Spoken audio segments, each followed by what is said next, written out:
বাড়ির বাইরে সাজিয়ে রাখা হয়েছে চারটি খাটিয়া, আর ভেতরে চলছে স্বজনদের আহাজারি। সাভারে অ্যাম্বুলেন্সের গ্যাস সিলিন্ডার বিস্ফোরণে প্রধান শিক্ষক ফারুক হোসেন, স্ত্রী মুহসিনা সহ একই পরিবারের নিহত 4 জনের বাড়িতে চলছে শোকের মাতম। স্বজন হারানোর কষ্ট এখনও বুঝতে পারছে না 11 বছরের ফাহিম। আর সে কখনো বাবা মার আদর সোহাগ পাবে না, তা সে অনুধাবন করতে পারছে না।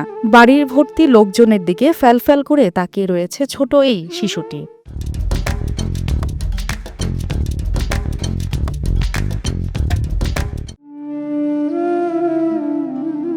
টাঙ্গাইলের ঘাটাইল উপজেলার ভবন দত্ত গ্রামের ফারুক হোসেন সিদ্দিক স্ত্রীর বোন সীমাকে সাথে নিয়ে ছেলে ফুয়াদকে ডাক্তার দেখাতে বুধবার রাত 11টার দিকে অ্যাম্বুলেন্স যোগে রওনা দেন। রাত 2টার দিকে ঢাকা আরিচা মহাসড়কের সাভারের পুলিশ টাউন এলাকায় পৌঁছলে অ্যাম্বুলেন্সটিকে একটি বাস পেছন থেকে ধাক্কা দেয়। এতে সিলিন্ডার বিস্ফোরণ হয়ে অ্যাম্বুলেন্সটিতে আগুন ধরে যায়। পুড়ে মারা যায় একই পরিবারের 4 জন।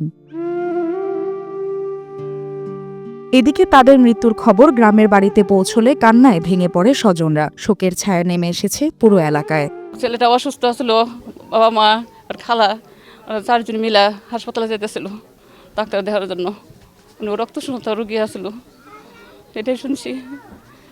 যাওয়ার রাস্তায় এরকম অ্যাক্সিডেন্ট হয়েছে। অনেক ভালো লাগছিল, উনি মৃত্যুতে পুরো গ্রাম মনে করেন শোক। আমরা সবাই আপনার শোকের মধ্যে আছি আর কি। সবাই অনেক ব্যথিত। ফ্যামিলিতে আমি যতটুকু জানি এখন তার ছোট্ট একটা ছেলে তার জন্য মানে মর্মাহত এবং শোকাহত। এই ধরনের একটা শিক্ষক আমাদের ঘাটাইলের পরিবার থেকে হারিয়ে গেছে। এই জন্য ঘাটাইলের শিক্ষা পরিবার থেকে আমরা সবাই মর্মাহত এবং মানে সমবেদনা জ্ঞাপন করতেছি। সারিবদ্ধভাবে সাজিয়ে রাখা হয়েছে 4টি খাটিয়া।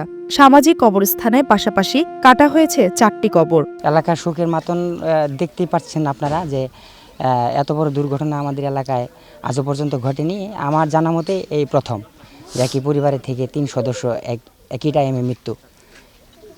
আমি শোকাহত পরিবারকে শোক সইবার জন্য আল্লাহ তাআলার কাছে প্রার্থনা করছি, ওনাকে যেন বেহেশত নসিব করেন। যেহেতু একটা অ্যাক্সিডেন্ট, উনি পিছন থেকেই উনি ধাক্কা মেরেছেন, আমরা শুনেছি, আপনারাও দেখেছেন যে বেপরোয়াভাবে গাড়ির গতি যাতে না থাকে। প্রশাসনকে এটা সুদৃষ্টি আমি কামনা করছি। একই পরিবারের 4 জনের মৃত্যু মেনে নিতে কষ্ট হচ্ছে। প্রধান শিক্ষক ফারুকের মৃত্যুতে কাঁদছে পুরো গ্রামের মানুষ। পরপারে ভালো থাকবেন শিক্ষক ফারুক সহ পরিবারের অন্য সদস্যরা। এসিটিভি ডিজিটাল।